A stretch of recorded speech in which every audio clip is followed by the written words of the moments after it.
most empowering wisdom that we can learn in our life is that we are, in fact, the co-creators of our life, and that the power of manifesting what we desire lies in understanding how our mind works, and us thus taking responsibility for our emotions, and the fact that any pattern of negative or positive behavior start, in fact, with our thoughts. And we think that we are experiencing the reality as a poor victim of the world outside of ourselves, but in fact, we are experiencing the narrative of what we hold in our mind. So the most important question, or one of the most important questions, is how our mind works. For some of you, I'm repeating ourselves, but I think it's very, very important to reinforce this. So our mind does what it thinks we want it to do. So we inform our mind with our thoughts and images we focus on, i.e., what we hold in our mind at the time. And hence our true power lies in being aware of those thoughts that occupy our mind, and understand also where they came from, how we acquired them, so we can change them. So how do we become aware of our thoughts? We are aware of them when we are conscious, when we are present with ourselves. We have become the observers of our mind, and hence our body and our life. During our previous workshops, we spent lots of time discussing and learning the power of mindful or conscious eating, of meditation, of mindfulness. However, as we discussed also, sadly, 95% of our day, we are actually unconscious. We are unaware of our thoughts.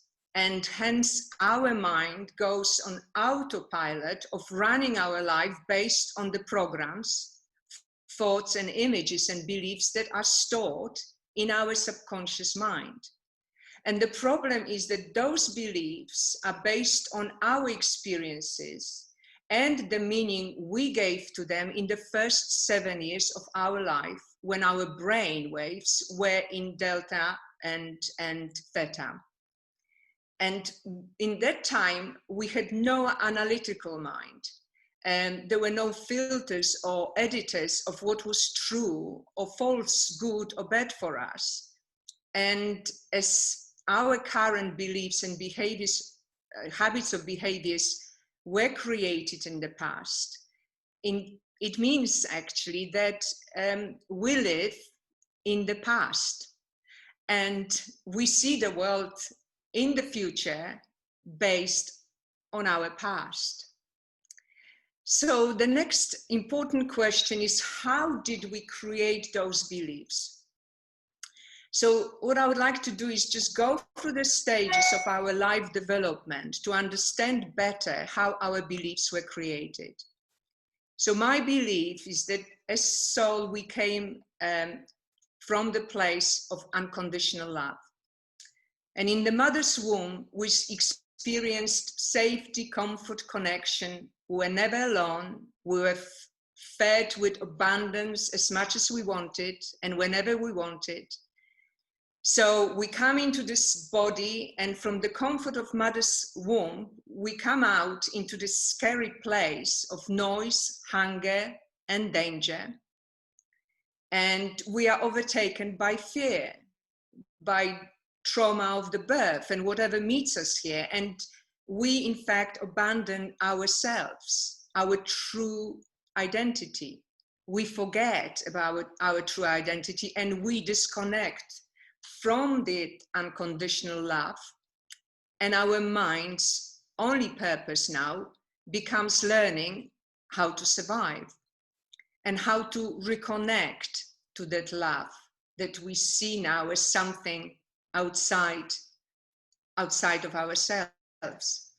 So again, instead of being present in this blissful state of love that is our inherent state of being, we see ourselves as this powerless victim of the world we live in. And we learn so desperately how to control our environment in order to survive in it. And also how to become whole as we feel so disconnected from that love. And I read recently something very, very interesting. I read about this field of genomic imprinting, which is the studies that shows that the thought and emotion and the behaviors of our parents' moments, hours, and even days before conception cast the first genetic imprint on the child. So if the parents lived in a highly stressful environment because there was danger, poverty, or fear, the fear then was put into the sperm and the egg as the information and started influencing the development of the child, so that the child can survive the conditions of the environment when they are born. Then the mother is in a constant communication with the child in her womb through the blood flow and the thoughts. Her beliefs and her view of the world outside further influence the development of the fetus. So the last trimester of pregnancy, we already become aware of mother's emotions and what is going on in the mother's life. So thus our conscious experiences start in our mother's womb, and the forming of our beliefs begin then. And as our beliefs are formed by what meaning we give to those experiences, which obviously are appropriate to the age we are at, we start forming the perception of the world we see now, our reality, very often with the vision and beliefs of the still unborn baby. And then the babies are born with the mirror neurons, which emulate mimic behavior. So being in the state of delta and theta, the act of observing the parents is basically priming circuits in our brain, and our brain becomes wired copy of the actions of our parents and our environment. So in fact, we live the lives based on the beliefs of our parents and not our own. And so when we are unconscious now, which is, as I said, 95% of our time, our mind works on autopilot of this childhood beliefs of survival. And as I said, as they are fear-based most of the time, we create now what we fear and vibrate with the lack of it, of being powerless, victim of the environment. And this is why, and this is how, we manifest not what we want, but actually what is not available to us. And as the great shaman said, instead of living the life we want, we live the reasons why we can't. So today, our main topic of our workshop is how to manifest the loving relationship. I think it's the toughest one to cover. And so I told you before that one of the very important questions to ask in creating whatever we want is why we want it. And I think the biggest cause of feeling unfulfilled and hurt in the relationship, because of the purpose we give it, why we want it. And like with everything else, the answer is what role of relationships we acquired in our childhood. And now we recreate it in our adulthood. And as our childhood environment was never fully happy, fully loving, and most of our needs were not met, or not all of them. So we acquired beliefs that made us not whole, not worthy of love. And so now we spend all our lives to heal that and to make ourselves whole and lovable and loved again. And we are looking into the other as the source of that fulfillment for us. Fulfillment of our unmet of childhood needs. And we look for the love, as I said, outside of ourselves. So we look for love in our relationships. So what is the relationship for us? The problem is that we think that acquiring the loving relationship is like going shopping and acquiring a person who will love and accept us and fulfill all our expectations that we have of them. We see it as an end product. We fall in love and out of love, and what we fall in and out is actually a desire, a pleasure. And love becomes like a transaction, possession. We demand of our partner things that would validate us, fulfill our expectations so that we can feel loved, so that we can trust them and have our heart open to them. And when they don't deliver, we stop loving them. We shut that flow of love and claim them undeserving of our love. But that's not what love is. That's dependency. So we create in our relationship now what we did not have, but also what we had as little children. We learn in our childhood that how we felt love. So we felt loved with instant gratification, whether it's of food, of rewards, high marks at school, praise, pleasing others, working hard, hugs, compliments. So we acquire those masks, these conditions. They are all conditions that we learn that make us and others worthy of love. So really, those conditions become like a bartering tools of exchange. So in fact, our relationships become the bartering game of giving and receiving love. And in my opinion, the relationship is not a solid object that we chase to get and fear to lose, but it's a dynamic state of our relating to others and ourselves. And we relate to others based on the beliefs we hold in our subconscious mind. And in my opinion, the most important relationship that we have, and in fact can be in control of, is our relationship that we have with ourselves.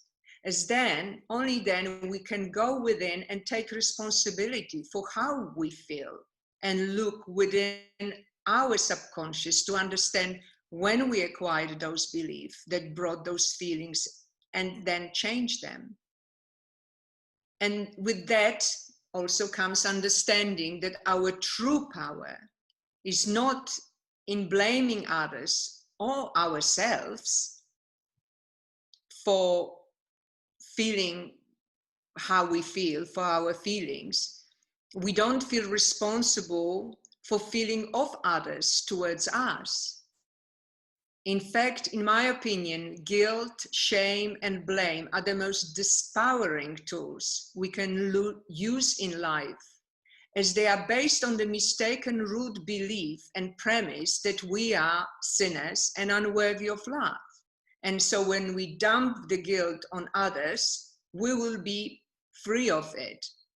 But the truth is that we create what we focus our attention on. So when we run on autopilot of our beliefs that we are unfairly treated victim of the world, we do not become free of it. We in fact recreate it. And whatever we resist persists. In fact, it only increases our powerlessness. And we recreate those wounds again and again. And we stay in this vicious circle of creating, of seeing ourselves as victim of this world and recreating the life and the relationships that we actually don't want and that hurt us. So now, instead of seeing intimate relationship, or frankly, any relationship, as a proof whether we are worthy or unworthy of love, whether we are lovable, good enough to be loved, we need to see it is a great teaching ground of bringing to our awareness what self-sabotaging judgmental beliefs are programmed, that are stored in our subconscious, so we can change them. And that is how we become in charge of our life. So the only way to be happy and feel loved in a relationship is to work on what we believe we store in our subconscious that are stopping us from awareness, that in fact we are whole, complete and lovable and loved. And we don't have to please anyone or work hard to earn our worthiness of being loved and lovable. And the only way we achieve that is by seeing our relationship not as an object to fulfill us or dumping ground of blame and guilt, but when we feel triggered, hurt, or unfairly treated, instead of pointing the finger with anger at ourselves or others, we see it as an opportunity, a gift, to go within, ask ourselves, what is it for? What are the fearful beliefs that I'm still hostage of that has been activated here? And with that responsibility for our negative emotions come our power, because now we know that we created those beliefs in our childhood based on what the meaning we gave to the experiences at the time. So now we can ask ourselves, is it still true? Here I am, successful, grown up, beautiful. Is it still true for me that if someone does not fulfill my needs and is unkind or unloving or angry with me, or criticize me, or even rejects me, does it really make me unlovable, powerless, not safe? And now we can say, of course not. So we just let it go. And we let love in. So we let go of this judgmental voice and make criticism of others and ourselves unfamiliar to us, and we make the praise familiar. We let go of the critic and laugh, and let love to be our guide here. It is like being in charge of a remote control and choosing to watch a horror story or a love joyous comedy. And as we choose love instead of fear, we see and experience the world that we love and not the one that we fear. And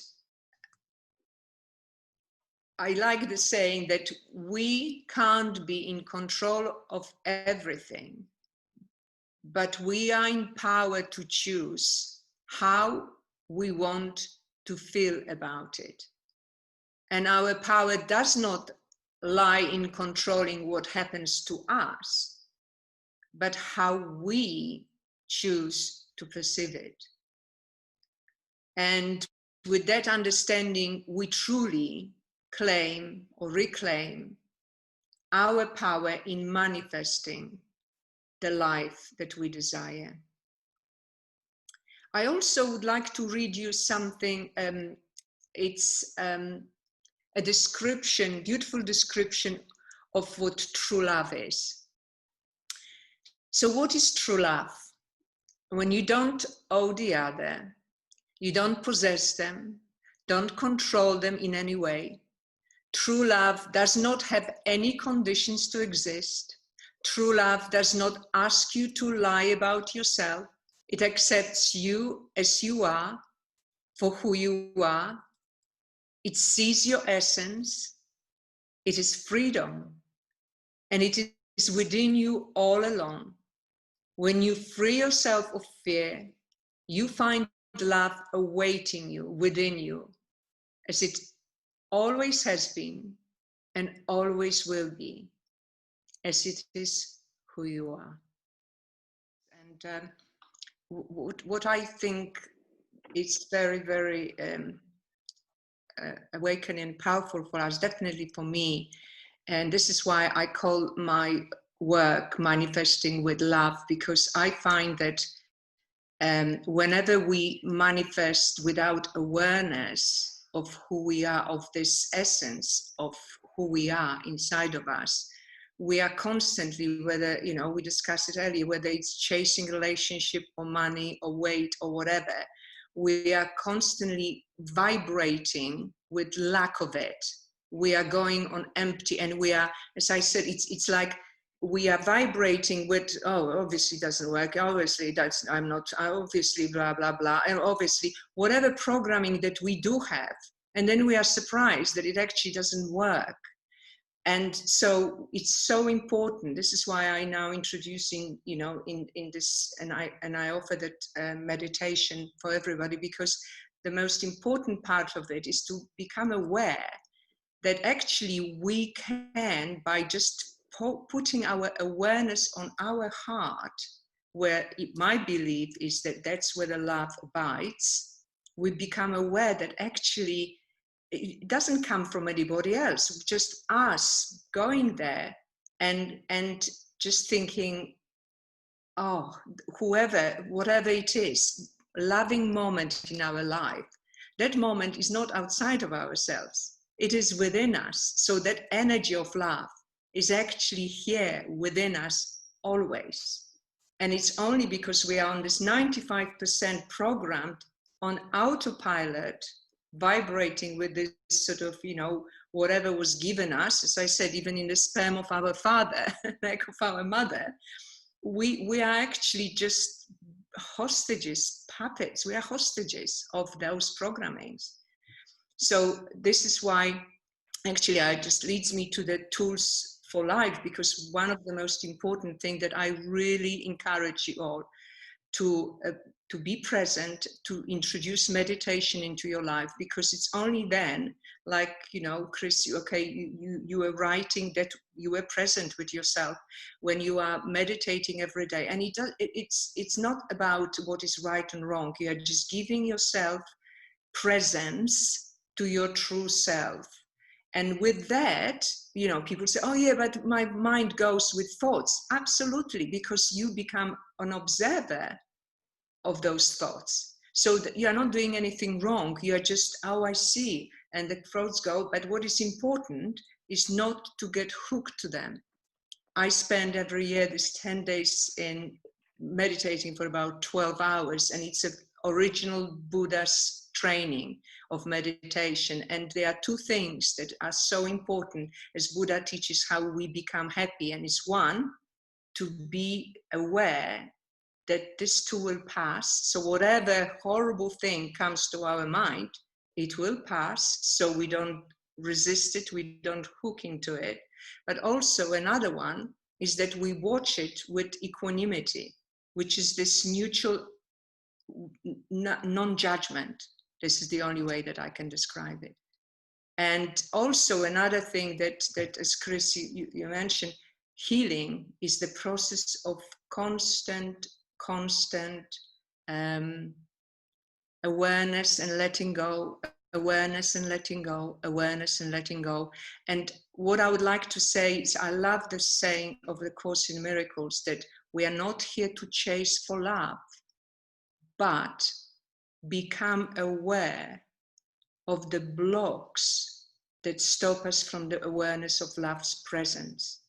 Because we think here that we have to chase for this love, we have to earn it, but what we have to do is none of it.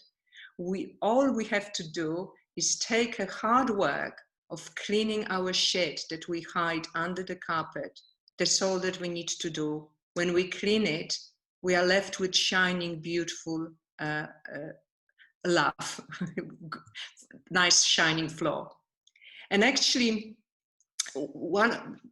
this leads me actually to something that what I want to suggest to you, because we're going to go through the tools of what I suggest you do on everyday basis. But I've been very, very inspired by this wonderful workshops and your involvement, and I feel so blessed, because I just feel like, Chris shared that there are shifts coming for you and things so happening. So what I want to propose is actually to have like a group sharing once a month.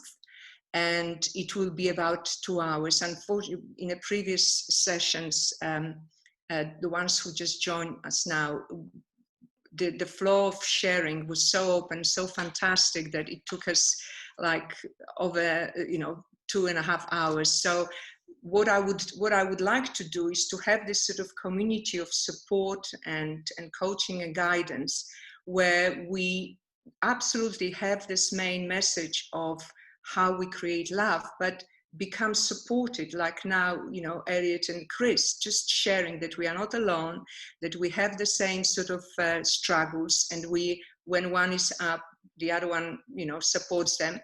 And so I just would like to hear your comments, what you think, whether it would be a good idea. I would do it on the basis of a monthly membership which will include a payment of, I was just thinking like nominal, I don't know, something around £20. So it would be about 100 dirham. And so what this will include is the sharing once a month. And also that will include 30% of the discount for my one-to-one sessions and the WhatsApp group. So we will be supported that way. I would love to hear your comments, whether you write to me contact me on the Manifesting with Love website. And then when I set it up, I would like to contact you, send you directly contact to your email address. So please let me know how you would like, whether you would be interested in that. Also, I just would like to say that for people who attended my workshop, because now I have got this 50% quarantine discount for my one-to-one sessions, which is 50%. So I'm extending for people who attended the workshop, I'm extending this 50% for July as well. So if you want to take this opportunity, I would encourage you to do that, because I find that as you all experience, the only way we can be free of things when we actually go, and in the sessions you are regressed, so you don't have to know mentally where you are, so you are regressed directly to the cause of whatever issue you are facing, and then you can just become like, this is nonsense, I'm still hostage of this, so you can let it go. And then you are given a direct personal recording that you need to listen for 21 days. And as I mentioned, when you have in your childhood, you learn by being in this coping suggestive state of mind. But when you are grown up, we operate on the beta level, which is very fast, and we don't have the same results of learning or hearing things. So the way we learn is by repeating things. And this is why 21 days of repeating something becomes our instilled new programming. So yes, so I would like to bring this to your awareness. And also I really would suggest, if you want to, there is this free meditation, loving meditation, guided meditation, that is accessible. Just contact me via my email, leave your email address, I will send you that meditation, because it connects you to love, but also it gives you the opportunity to sorry, I've been distracted by the message, give you the opportunity to visualize and change whatever you want. And it's really very, very good one. So what I would like to do, because again, I'm aware of time, I want to just reinforce the tools for life, how we manifest, how we change and recreate our life. So first of all, use the first hour of your waking time as the golden hour of creation.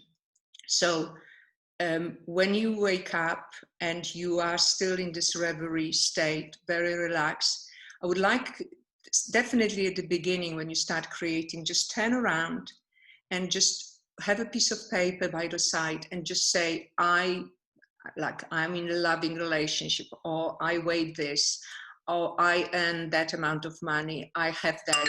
And again, just as I said, 3 P's when you do that: personal, present, and positive. Very simple, straight, clear statements. And allow yourself to, again, visualize yourself. If you are using my free meditation, use it when you go to bed, actually, or when you wake up. And then it will just really guide you to have that vision, to infuse in it.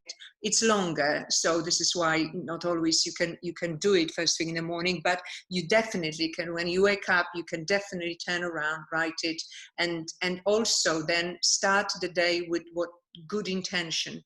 So I say, today I will focus only what feels good. Even that simple. I mean, I also pray in terms of gratitude.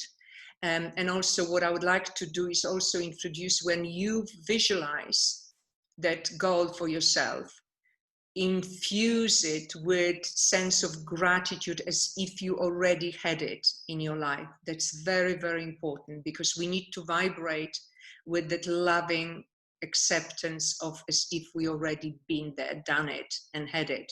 So then we become the magnet to it.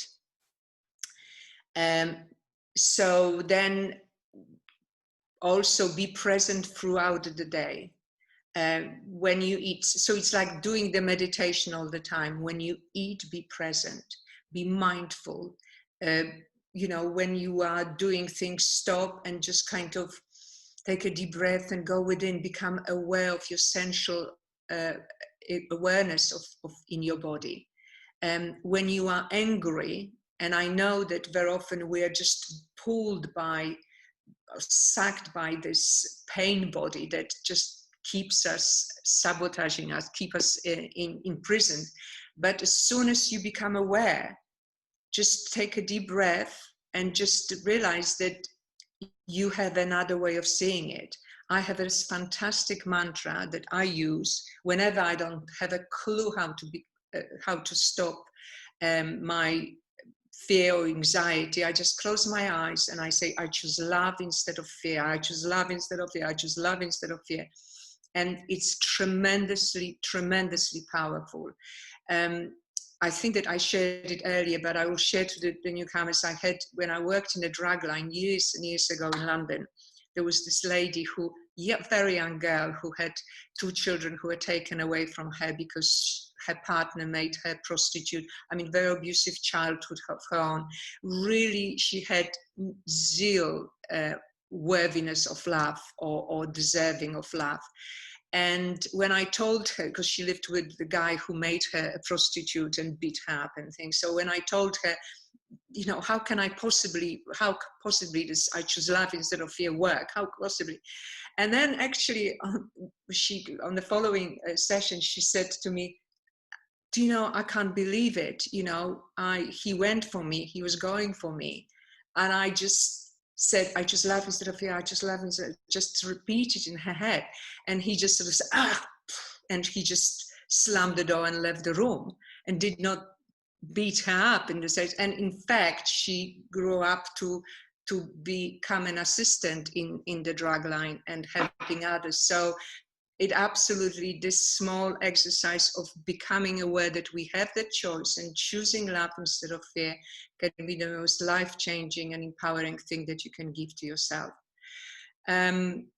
So, and again, it's like instead of defending yourself with blame or whatever, again, just become aware. Is it serving me? Is anger serving me? Is if blaming serving me? Is criticizing serving me? And it's not to blame yourself for it, but just no, I don't. So I choose to see it with the eyes of love. It's as simple as that, actually. And you will find that you become this hostage of this pain body. That time, you still become it. I still become it all the time myself, but my time of being, staying that is becoming shorter and shorter and shorter. And in fact, now it's becoming much less. I just don't invest myself in that energy anymore. So, and it's a journey, it's an ongoing journey of going within and empowerment. I actually want to read you something that is beautiful because I read it a few days ago, and it's a quote of Michael Bernard Beckwith. It's something to do about attachment. And because he calls it a prayer, but it could be just manifesting. You can be what you want. So he says, see prayer as a touching reality without trying to get anything out of it. So instead of begging, we are coming into communion with God, with love. And when I ask of the word God, I'm not speaking of a man in the sky, of course. It is a presence that is never an absence. We are communing with this presence of love and beauty and intelligence, and it begins to be active in us. And I just love it. If you replace this God with love, it just becomes a beautiful summary of what I call love and manifesting with love is. Fantastic. Please remember, whenever you need to contact me, manifesting with love. So it's www.manifestingwithlove.com. Very easy to remember website. You will get, just by leaving your email address, I will send you the manifestation recording. If you want any comments, any contact for future workshops or any contacts for future group meetings, if you had any comments to these workshops or any ideas of what you would like to see in the future ones, please let me know. It's been an absolute pleasure to know you, and I hope that we will, one way or the other, keep in touch.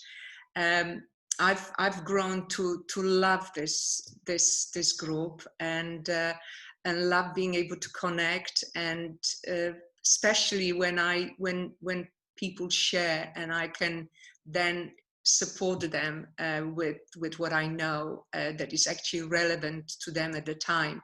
This is why I really would love to run this monthly ongoing community support groups. So with that, what I would like to do, if you want to stay and share and make any comments, I will be still here. And for those of you who need to go, thank you very much and all the very best. And remember, the power that you've got is within you. So allow that love to shine through you and create a happy, peaceful life around and the world around us with that love that we all are. Hannah, could I just say something really quickly again? Ooh, sorry, guys. no problem. I just want to say, I mean, I know quite a few people are missing this week and there's a few faces I've seen before, but I just want to thank you, Moni, for kind of giving up your time every Sunday to kind of share, you know, what you've learned.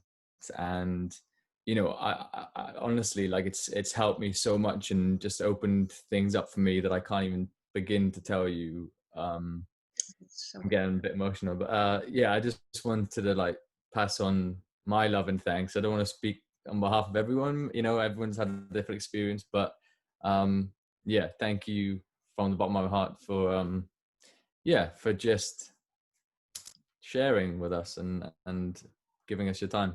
thank you. That's the biggest joy that I have, and the reason why I'm doing it is how much I receive from it, actually. Um, and actually, Monica was the one who inspired me because, frankly, my house, when she was growing up, and our son, and all the time, has been always a place where I had all the teenagers sitting down and sharing their life stories, and I just so loved sharing what I knew and listening to them. And Monica always says, "Mom, you have to start sharing it to others, to the world. Come on." And so she was the force behind it to inspire me to do that. And I'm so grateful because, as I said, the joy that I have from it is truly behind your comprehension. So, and keep in touch, please. Will do, absolutely. Thank you, Chris, very much. I just want to say, well, thank you, Chris. Like, seriously, that's so, and you know, thank you everybody for like. I feel really emotional now as well. This is so weird. Yeah, I just feel very grateful to everybody. Oh my god, this is so weird. Thank you. Yeah. Thank you. And thank you, And just remember, for everything. No, absolute my pleasure. And just remember, manifesting with life. You want to contact me? Just write if you have any questions or anything. Also, another thing that I do offer is, without any obligations, there is this. Well, I mean, in theory it's half an hour, but very often it goes more than that because I feel passionate listening to people. But I do this like a introduction or session, an hour, well, half an hour, free of charge Zoom conversation, so we can discuss your issues and see whether I can help you with them. There's no obligation. It's just a case of finding out more about one another and whether we can work together. So again, just leave the message on the Manifesting with Love, and I will be in touch to organize it if you wanted to. Okay. So any say something? Because yeah, I was just gonna say thank you so much. That was so nice, and like I've only been to one, and I like already feel so connected, and there's so much love in this group, and it's just like incredible. I really loved so much of what you said. I took so many notes. Yeah, I don't know, it's just a great experience, and like it's always so compelling to me when people can be so vulnerable in front of, you know, strangers, and but that roots from having someone create a safe space. And Hannah, I think you did that beautifully. And Monica, you're just such a light, and I'm so happy to know you. And like, of course, your mom is as amazing as you are, like no surprise there. So yeah, just thank you so much for having me. I wish I came to all the first ones. I'm like, ugh. But it's okay. But yeah, thank you for showing me internal love. It was really moving. Yeah. And I think that one thing about showing vulnerability to others, I mean, our ego screams, don't even think about it. You know, you'll be laughed at, you know, what they will think, you just don't go there. But I find that it's only when we open ourselves and show our vulnerability, we realize that we are one with all, that there is nothing, that we all share the same fears, the same, maybe it's different color and we dress it up differently, but we all go through the same challenges, the same problems. And I also find, I remember once when I was going through things with my relationship, that somebody said something about meeting in the basement.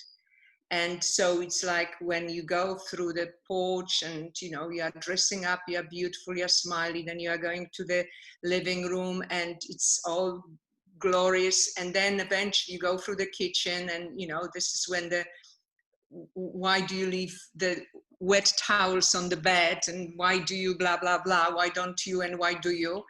But then the most intimate place where you really, really find a true intimacy, because love is regardless, but true connection and intimacy, when you actually show your part of you that you would rather die than sharing it with anybody. But when you do, and by the way, most of people don't, we just sort of say, okay, I will blame him, her, whatever, I'm out. I'm sure there will be somebody much better and I'm just going out of here. But when we actually drop, and it's nothing to do about keeping the relationship, staying in the relationship, it's all about showing your vulnerability and showing, look, how can anybody love me? Look at me.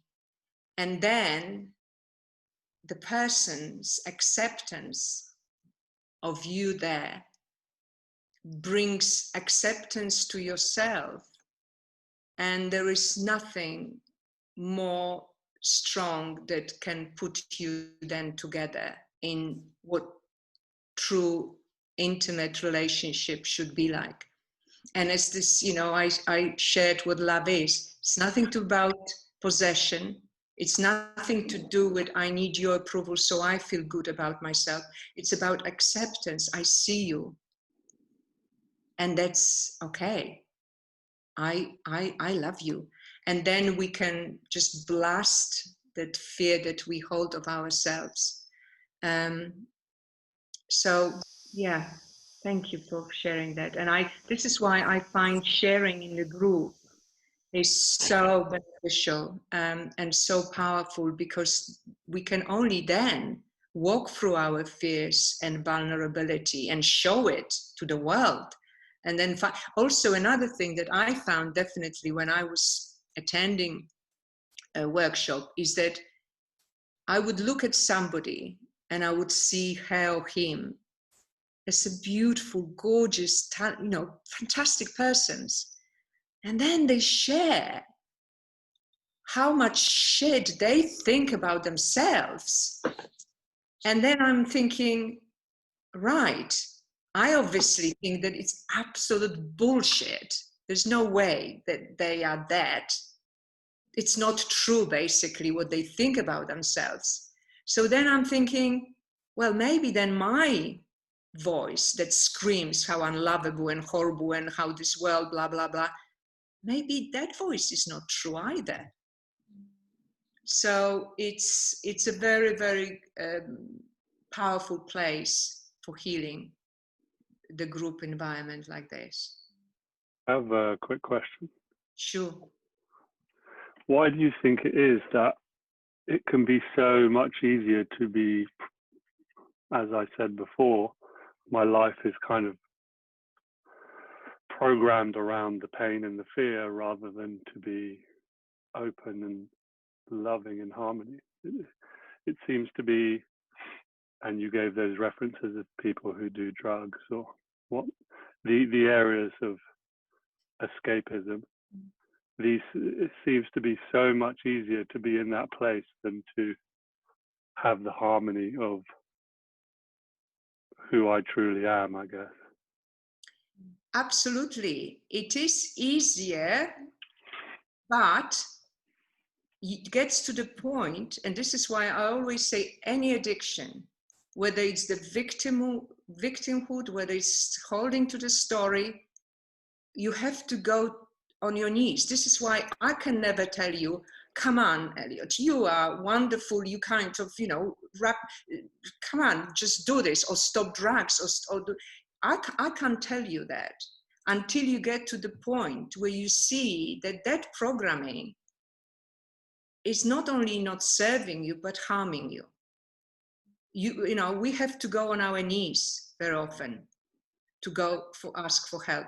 But fortunately, especially as I see so many young people doing what it took me, to my 40s and 50s before I started kind of waking up. Now young people are drawn to sort of say, well, is it true? I mean, there is another way of seeing this world.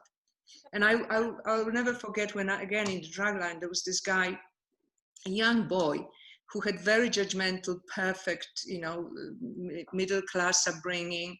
And he became, he did not pass all the right exams, and he did not feel good about himself. And he became an alcoholic. And his drug, his best friend, was a can of cider. And he actually was eventually forced to come to drugline for help. But he sat with a cigarette and can of it and burned nearly the house. And of course, that was like, come on, you have to do. But what he said was, because we had a session and I just kind of listened. He said, aren't you going to tell me that I should stop drinking? Aren't you going to tell, that it's wrong or whatever? And I said, listen, I heard your story.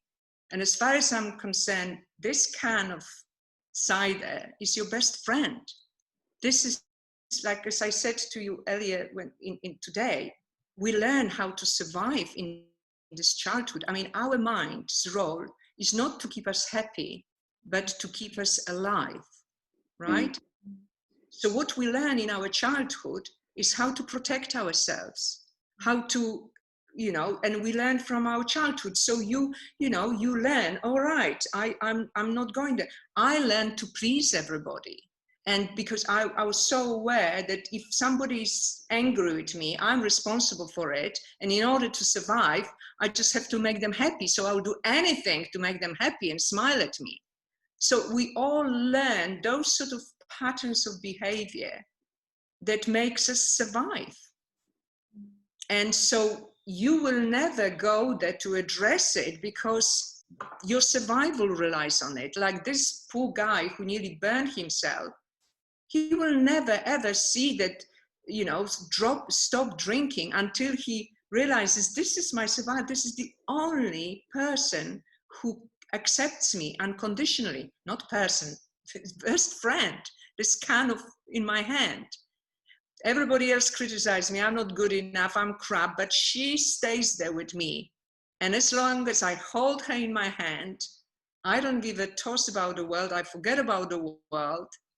And I escape into my oblivion of darkness, in my escape.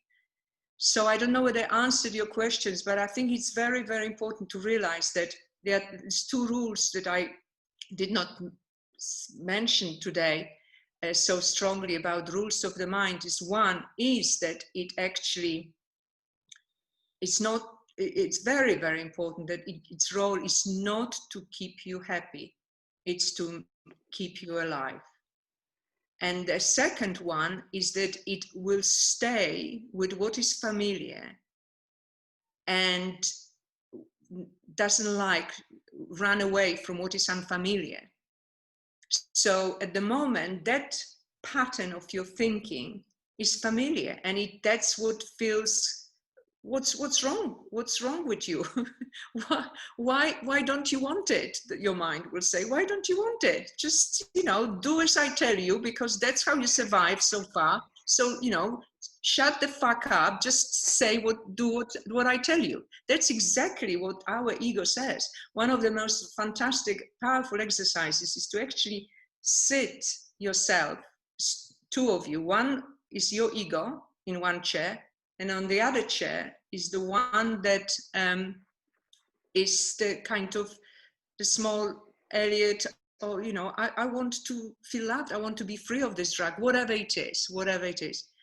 And I tell you, I love that exercise, because I would really convince you, don't even think about, being vulnerable. Don't even think about opening your heart. Don't even think about doing, having a relationship. Come on, relationship. What do you want relationship for? They only will dump you, or they will never, it will never last. It will never sustain you. You will only have to work. You will only have to give yourself up. What the fuck do you want a relationship for? So you then need to have that strong argument and say, well, actually, maybe because I deserve, and maybe because I don't want to be scared anymore. Maybe because I now start realizing that there is a world, a different world, that maybe if I just, start taking these dark glasses, maybe, and the voice will say, don't even think about it. We need to keep you, survive, alive here. And it's the most empowering thing to be able to have that kind of conversation. Did I answer it? Did I? Yeah. Okay. Thank you. Anybody else? I just want to thank you, really. I've missed the last two because of my own chaos going on in my life, but I really appreciated it, and I was really surprised by the visualization, the going down. I was surprised by how accessible that was, and what I witnessed, and so obviously, like, there's something there that's responsive to what you've given us there, and I'm excited to work with that, and to contact you about that, really. Great. I mean, it was interesting because one of the things I saw was a sort of a black abyss at the sort of end of that, that self, and that is something that's always frightened me, the concept of an abyss, whether it's the sea or agoraphobia or something like that. So it was really kind of resonated, that sense of, oh, that's really interesting. Yes. Yeah, it's interesting, because as I was saying, this conversation, it's healing leads to the death of the ego. And the ego doesn't want to die. So the ego will be doing, and ego is the pain body. I mean, whatever you call it. My basis of my spiritual psychotherapy is of the Course in Miracles. I don't know if you know of that, but the Course of Miracles says that, I lost the track. So it uses ego. So it says that every day, every second of our life, we make a choice between love or fear. And that we either are hosts to God, which is, for me, it's love. And actually in Course in Miracles, it says love, or hostages to ego. So ego is this accumulation of our fears from our childhood, from our parents, as we discussed earlier, from the sperm of our father or egg of our mother, that fear of survival. And don't forget that we are, in a way, have this animal base of basic fears of survival. We discussed it when we talked about food. Without food, we can't survive. So why do we have to starve ourselves now? It will never work for us. So instead of starving ourselves with a diet, we actually start choosing loving food for ourselves and making loving choices of exercise or whatever. And I find that when we start vibrating with love and seeing the love vibration, we start seeing that manifested. But going back to this abyss, it's absolutely, we have to face the place of, like, annihilation, is it the word? Like disappearance of who we believe we are, and how scary it is. And that's exactly what we are here for. Not to chase love. Again, it's the quote from Course in Miracles. We are not here to chase the love, but remove all those fears and find ourselves. The most empowering and the wisest moment of our life is to get to the point of thinking, of really knowing that we know nothing. And then we are open like children. We are then open to all these opportunities.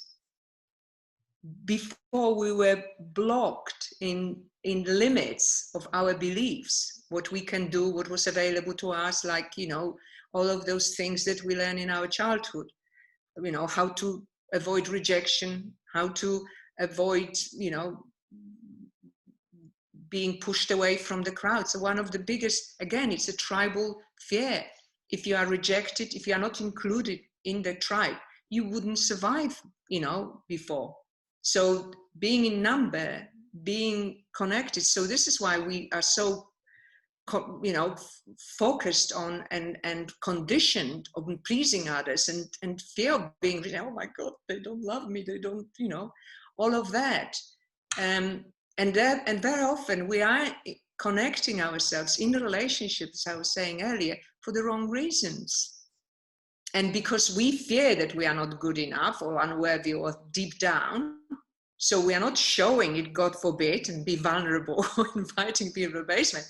We are just like, you know, blaming them, or just putting more aromatherapy and covering up and putting more makeup, or then actually one other thing that I love, and it comes from the Course in Miracles and from the guy who was the first initiator of bringing it to light in the world, Kenny Wapnick. He says that our life is like climbing up ladders.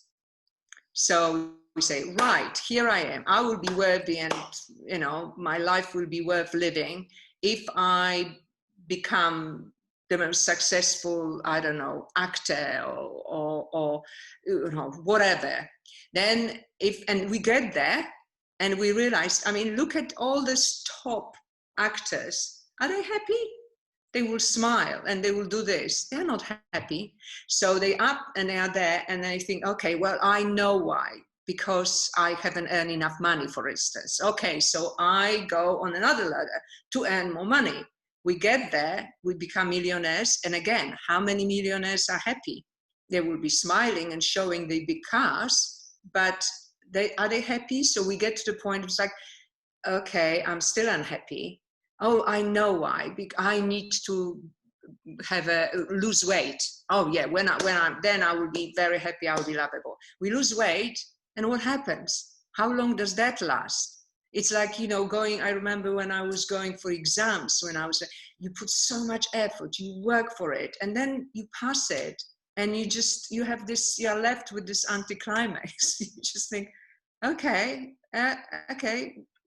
what are the fireworks? So then we have this, and then eventually we die, kind of like, okay, and either fulfilling some of them or not.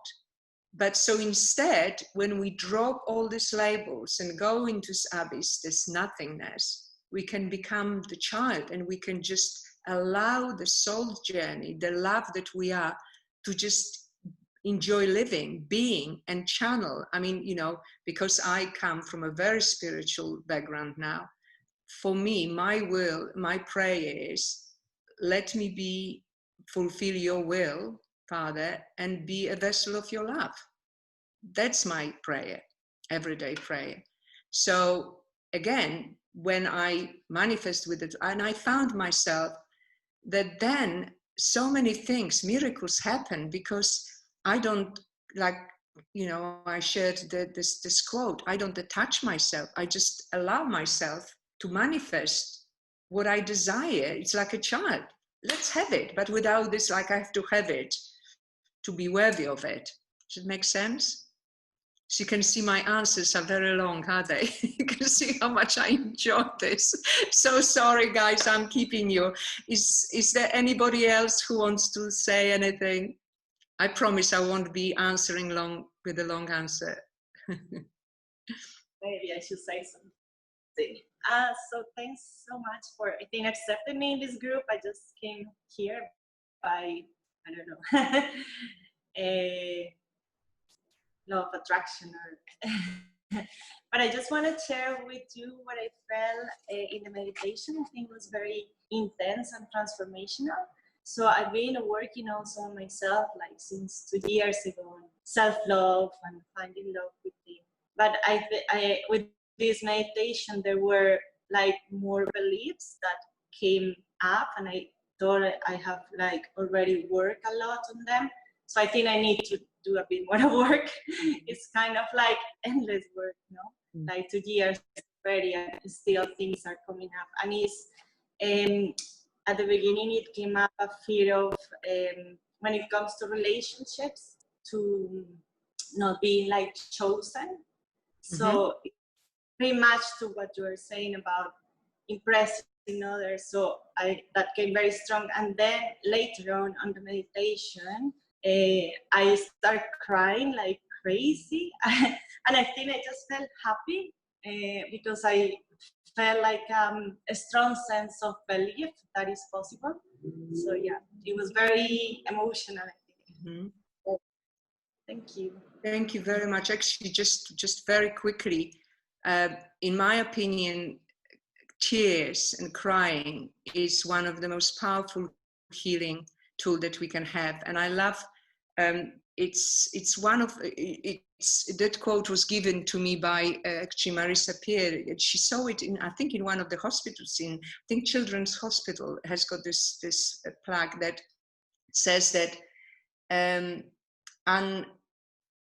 unexpressed tears find a way of expression in wounded and hurting organs. So i.e., you know, if we cry, we release pains, and then that pain is not showing up in the form of illnesses in one form or the other in our body. So tears are good. I love tears. And in fact, also somebody said that the reason why women live longer is because we cry more. We release more that way. So boys, Crying. do a lot of crying. So as you said, you know, Chris, yourself, 10 hours of crying and laughing, crying and laughing. Yeah. Yeah. Good. Okay. So I think, I don't know, Zita, do you want to say, it's so great to see you here, actually. Really great. And I loved, I think, was it Lulu or Bella appearing and sitting by your side? Oh, I tell you, the thing I've noticed is the boys sharing. That's quite interesting, because I manage only men in my career, and men are often so closed and very rarely really say what they're thinking. So that was really nice to see. And I have 2 sons. Yeah. Well, I can see it in my children too. Absolutely. Yeah. So well done for joining us here, guys. Well done. It's as I said, even seeing, as I said, young people doing this, I think it's fantastic. It really is fantastic, because you are at the beginning of your life, and now you can be empowered of knowing how to create what you want.